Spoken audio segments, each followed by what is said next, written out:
Good morning प्यारे बच्चों। आज हम कक्षा 12 की संस्कृत पाठ्य पुस्तक शाश्वती भाग 2 का सप्तम पाठ पढ़ेंगे, जिसका नाम है विक्रमोत्सवदार्यम अर्थात राजा विक्रमादित्य की उदारता। तो सिंहासन द्वात्रिंशिका 32 मनोरंजक कथाओं का संग्रह है। इसके केवल गद्यमय, केवल पद्यमय, गद्य पद्यमय ये 3 पाठ पाए जाते हैं। संग्रह में स्थित प्रत्येक कथा धारा नगरी के राजा भोज को सुनाई गई है, अतः इस ग्रंथ का समय राजा भोज के अनंतर ही माना जाता है। एक टीले की खुदाई करने पर राजा भोज को एक सिंहासन मिला। वह सिंहासन राजा विक्रमादित्य का था। शुभ मुहूर्त में राजा भोज उस सिंहासन पर बैठना चाहता है, तो सिंहासन में बनी 32 पुतलिकाओं में से प्रत्येक पुतलिका राजा विक्रमादित्य के गुणों तथा पराक्रम की एक एक कथा को सुनाकर राजा को सिंहासन पर बैठने से पुनः पुनः रोकती है। प्रत्येक पुतलिका ने राजा से यही प्रश्न किया कि क्या तुम में विक्रम जैसा गुण है? यदि है तो इस सिंहासन पर बैठ सकते हो, अन्यथा नहीं। प्रस्तुत पाठ उपर्युक्त सिंहासन द्वात्रिंशिका से ही उद्धृत है। इसमें बताया गया है कि किस प्रकार राजा विक्रम को यह संसार असार प्रतीत होता है। अपने औदार्य वश्य संपूर्ण राजकोष को दान करना चाहते हैं। इसके लिए उन्होंने सर्वस्व दक्षिणा यज्ञ का अनुष्ठान किया। उस यज्ञ में सब कुछ परित्याग कर दिया, यहाँ तक कि समुद्र की ओर से प्रदान किए गए अद्वितीय 4 रत्न भी ब्राह्मण को प्रदान कर दिए। इस प्रकार से विक्रम ने अत्यधिक उदारता का परिचय दिया। तो आइए अब पाठ को शुरू करते हैं। पुनरपि राजा सिंहासने सम उपवेष्टुम गच्छति। पुनरपि फिर भी राजा भोज सिंहासन पर सम उपवेष्टुम बैठने के लिए गच्छति जाता है। ततो अन्य पुतलिका समवदत। ततो उसके बाद सिंहासन में जड़ी हुई अन्य पुतलिका समवदत बोली, भो राजन कि हे राजा भोज, हे तत्सिंहासने इस सिंहासन पर तेनैव वो ही अध्यासितव्यम बैठ सकता है, यस्य विक्रम तुल्यम औदार्यम अस्ति अर्थात जिसमें राजा विक्रमादित्य जैसी उदारता हो। भोजेन उक्तम। अब राजा भोज ने कहा भो पुतलिके कि हे पुतलिका, कथयत औदार्यम अर्थात राजा विक्रमादित्य में ऐसी क्या विशेषता थी, ऐसी क्या उदारता थी, आप उसके विषय में मुझे बताइए। सावदती वह कहती है, राजन यस्तु अर्थी नाम पूर्यति जो अपने याचकों की हर कामना को पूरी करता है, तस्य प्सितम देव संपाद्यति उनकी इच्छाओं को देव अर्थात राजा विक्रमादित्य पूरी करते हैं।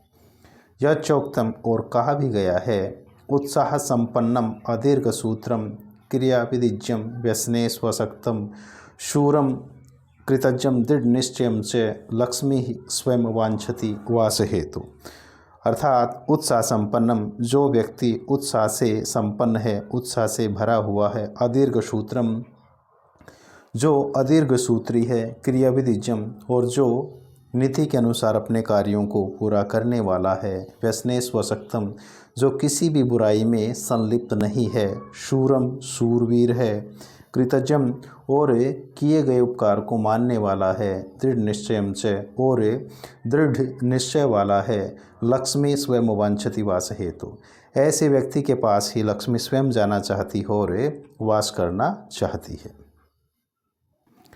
एवं सकल गुण निवास है स विक्रमो राजा एकदा स्वयं मनस्य चिंतित।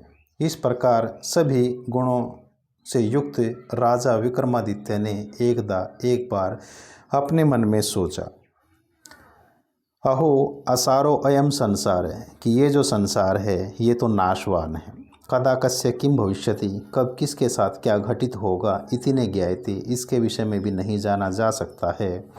यच्च उपार्जिता नाम वित्तम और जो धनवानों का, उपार्जिता नाम अर्थात धनवानों का, वित्तम जो धन है, तदपि दान भोगैर बिना सफलम न भवति वह भी दान और भोग के बिना सफल नहीं माना जाता है।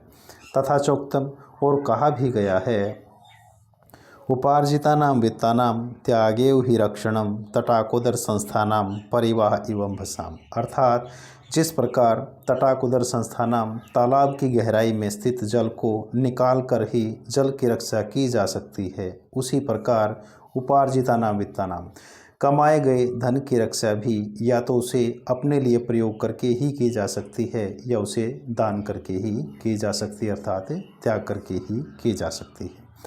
पीछे और भी कहा गया है, दातव्यम भोक्तव्यम धन विषये संशयो न कर्तव्य पश्येह मधुकरीणाम संचितम अर्थम हरन्ति अन्य। और कहा गया है दातव्यम, या तो हमें धन को दान कर देना चाहिए या अपने लिए प्रयोग कर लेना चाहिए। धन विषय संशयो न कर्तव्य, हमें धन के विषय में कभी भी संचय नहीं करना चाहिए। पश्ये अर्थात हे मनुष्य, आप इस संसार में ही देख लीजिए, मधुकरीणाम, मधुकरीणाम अर्थात मधुमक्खियों के द्वारा संचितम अर्थम इकट्ठा किया गया धन अर्थात शहद, हरन्ति अन्य किन्हीं दूसरे व्यक्तियों के द्वारा ही हर लिया जाता है और प्रयोग कर लिया जाता है। इति एवं विचार्य सर्वस्व दक्षिणम यज्ञम कर्तुम उपक्रांतवान। इन सब बातों पर राजा विक्रमादित्य ने विचार करके सर्वस्व दक्षिणा यज्ञ करना आरंभ किया। ततः शिल्पी भी अतीव मनोहरो मंडप कारित है, और शिल्पी भी अर्थात कारीगरों के द्वारा एक बहुत ही सुंदर मंडप का निर्माण कराया गया। सर्वापि यज्ञ सामग्री समाहृता, और यज्ञ के लिए सभी प्रकार की सामग्री मंगवा ली गई।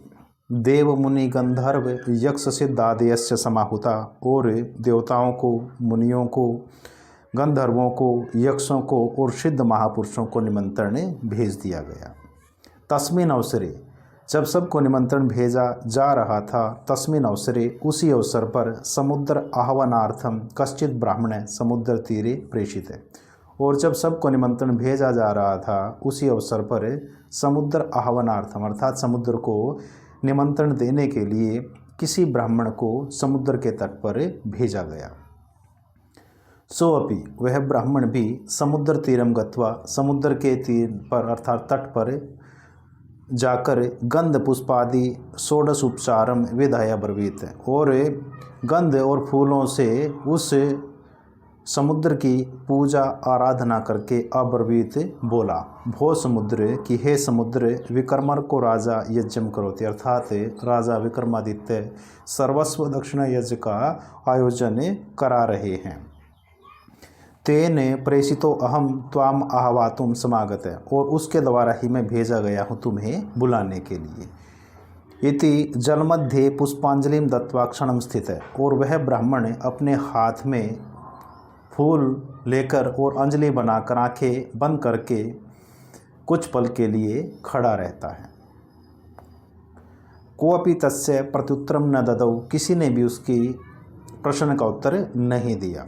ततः उसके बाद उज्जैनी यावत प्रत्यागच्छति, जब वह उज्जैनी की तरफ लौटने लगा, तावत तभी दैदीप्यमान शरीरः समुद्रो ब्राह्मण रूपी सन तम आगत्य अवदत्। जब वह ब्राह्मण उज्जैनी की तरफ लौटने लगा, तावत तभी दैदीप्यमान शरीर अर्थात चमकते हुए शरीर वाला समुद्र ब्राह्मण रूपी सन अर्थात ब्राह्मण का वेश बना करके और उसके पास आकर के बोला, भो ब्राह्मण की हे ब्राह्मण, विक्रमेण अस्मान आह्वातुम प्रेषितत्वम, अर्थात राजा विक्रमादित्य ने मुझे बुलाने के लिए आपको भेजा है। तरहि तेन या अस्माकं संभावना कृता सा प्राप्तैव, उस राजा विक्रमादित्य से मैं जैसी अपेक्षा किए हुए था, आज वो मेरी पूरी हो गई है, अर्थात मुझे प्राप्त हो गई है। एतद एव सुहृदो लक्षणम, ये ही एक अच्छे मित्र की पहचान होती है। यत समय, जो समय पर दान मान आदि क्रियते, जो समय पर दान और मान देता रहता है। उक्तम च, और कहा भी गया है, ददाति प्रतिगृह्णाति गुह्यमाख्याति पृच्छति भुंक्ते भोजयते चैव षड्विधम प्रीति लक्षणम। और इस संसार में जो मित्रता है, सच्ची मित्रता है, उसके 6 लक्षण बताए गए हैं, उसके 6 गुण बताए गए हैं।